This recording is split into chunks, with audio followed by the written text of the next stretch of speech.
Donc, c'est important de développer une bonne écoute sur ces réseaux-là pour pouvoir bien cibler quand c'est le moment de donner nos informations d'affaires.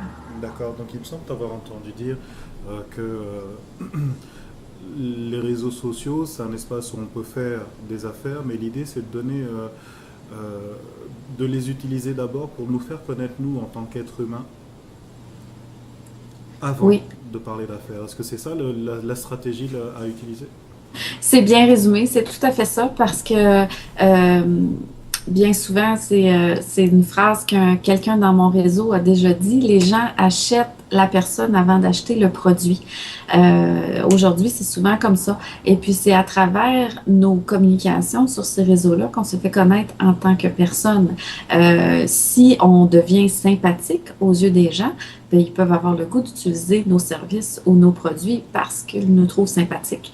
Donc le fait d'entrer en relation avec les gens, c'est ça, c'est de vendre sa personnalité finalement à notre réseau.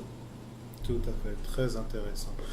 Tu es donc sur Internet depuis un an, c'est ça, dans les réseaux sociaux depuis un an, et tu dis que tu as développé un grand réseau. Quelle est la taille de ton réseau, par exemple, sur Facebook et sur Twitter?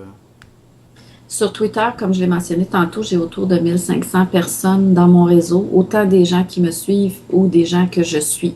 C'est à peu près égal. Facebook, j'en ai moins. J'ai développé Facebook un peu plus tard. Donc, sur ma page Yé Communication, bon, j'ai pas le nombre exact. Je pense que ça tourne autour de 260 personnes qui suivent mes écrits et avec qui j'échange sur Facebook. D'accord. Sur LinkedIn aussi, c'est un réseau professionnel que je développe plus tranquillement parce que c'est un réseau où justement les gens que j'ai dans mon réseau, je veux échanger professionnellement avec eux. Donc, on essaie d'entrer en contact avec des gens qui peuvent nous apporter quelque chose professionnellement parlant. Donc, je pense que c'est autour de 150 personnes actuellement dans mon réseau LinkedIn. D'accord. Et quel temps tu as investi toi-même pour construire ce réseau-là? Bon, moi, j'écris un billet à toutes les semaines sur mon blog. Oui. C'est une discipline que je me suis donnée. Je trouve que pour moi, c'est un minimum, là. On en voit qui bloguent à tous les jours. Moi, honnêtement, j'aurais pas le temps de faire ça. Donc, c'est une fois par semaine. Et puis bon, c'est ça. Peut-être que je mets un 2 heures, plus ou moins 2 heures selon la profondeur de mon billet au niveau de la rédaction. J'essaie de mettre autant de temps à la diffusion de ce billet-là. Et puis, bon, quand je dis diffusion de ce billet-là, c'est pas juste aller sur mes réseaux puis lancer mon lien vers mon blog, parce que justement, c'est une chose à ne pas faire, uniquement se promouvoir. Quand je dis de diffuser, c'est aller commenter sur d'autres blogs. Quand on va commenter sur d'autres blogs, on met un lien vers notre site. Donc, si le commentaire est intéressant, pertinent, les gens peuvent avoir le goût d'en savoir plus et cliquer sur notre lien pour venir voir notre site. C'est également échanger sur les différents réseaux. Euh, donc, c'est ça. Je dirais que je passe 4, 4 à 8 heures par semaine Ah, sur, quand même. sur les réseaux. Oui, Ok. Ok. En incluant le temps que tu passes à commenter dans les autres blogs, le temps que tu passes sur Facebook oui, en et ces incluant tout. espaces-là, 8 Oui. heures quand même. Oui, c'est pas négligeable. Ben, 4 à 8 heures. On Mhm. s'entend que ça dépend des Bien semaines, sûr. là. On a tous des semaines où on est plus occupé que d'autres, là. Mais par contre, il faut être là régulièrement. Pas juste régulièrement, mais je dirais de façon méthodique. Donc, mon billet que je publie à chaque semaine, pendant 1 an et demi, j'ai publié à chaque semaine le dimanche soir. Je viens tout juste de changer la journée à laquelle je publie mon billet, mais c'était automatique à tous les dimanches soirs. Puis, on finit par se développer une communauté de lecteurs qui attendent notre billet à chaque semaine parce qu'ils trouvent ça intéressant. Oui. Donc, faut pas les décevoir, faut être là. Puis c'est la même chose, tu sais, un petit peu à chaque jour sur nos réseaux sociaux pour entretenir le contact, entretenir la présence. Qu'est-ce que tu ferais différemment par rapport à ce que tu as fait jusqu'à maintenant si tu devais recommencer? Qu'est-ce que tu ferais différemment ou d'une autre façon? Ah, c'est une bonne question. Je sais pas. Dans le meilleur des mondes, je mettrais plus de temps sur mes réseaux, mais je veux dire, je peux pas dire que je le referais comme ça parce que j'ai pas plus de temps à y consacrer. Mhm. Donc, commencer il y a 3 ans au lieu de il y a 1 an et demi. Non, Mais c'est plutôt non, peut-être, oui. ouais, en général, je suis assez satisfaite de comment j'ai développé mes réseaux, là. Ok. Et quelles sont les 5 difficultés majeures auxquelles les gens sont confrontés dans ton domaine quand ils veulent communiquer, quand ils veulent aller sur les réseaux? C'est quoi les 5 difficultés que tu les vois, auxquelles tu les vois confrontés?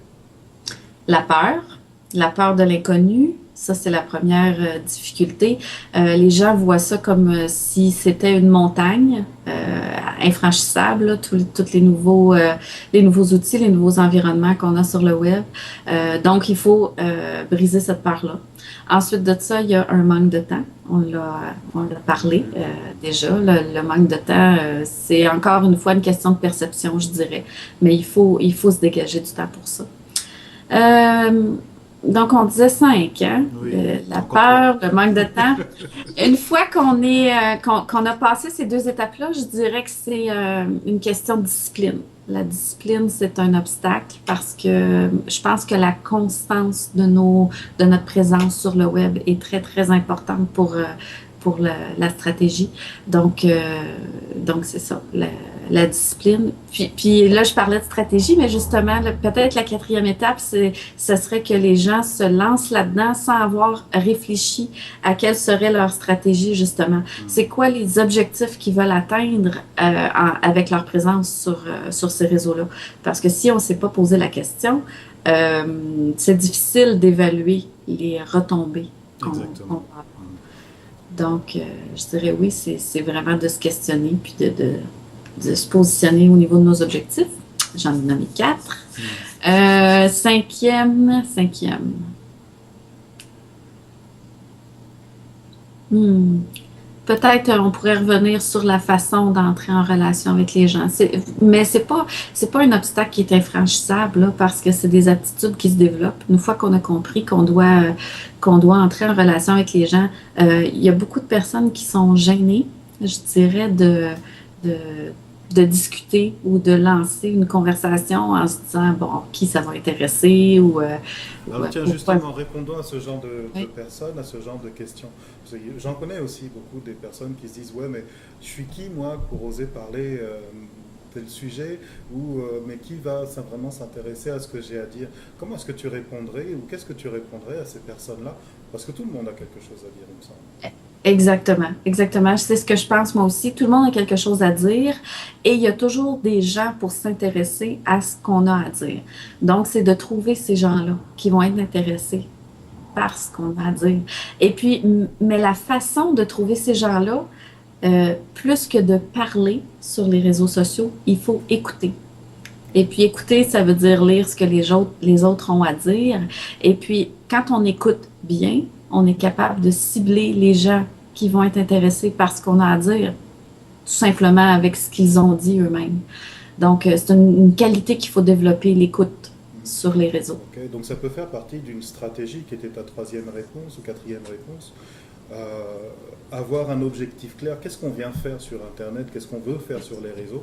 C'est sûr que derrière, on a tous plus ou moins l'idée de faire grandir notre activité, d'avoir beaucoup de clients et puis s'enrichir certainement. Simplement, on ne peut pas y aller de but en blanc de cette façon-là. Ok. Donc, comment est-ce que je vais réussir à me faire connaître en tant qu'être humain qui développe une entreprise pour pouvoir être socialement bien vu, si je puis dire, sur les Oui, réseaux sociaux? Donc là, il y a la question de l'objectif, la stratégie que je vais utiliser, et puis il faut que je m'intéresse aux autres. oui, tout à fait. Ok. Et bah, si j'ai des peurs, que qu'est-ce que tu me dis par rapport à mes peurs bon, excuse-moi, par rapport à mes peurs de mais je sais pas écrire ou mais j'ai rien d'intéressant à dire.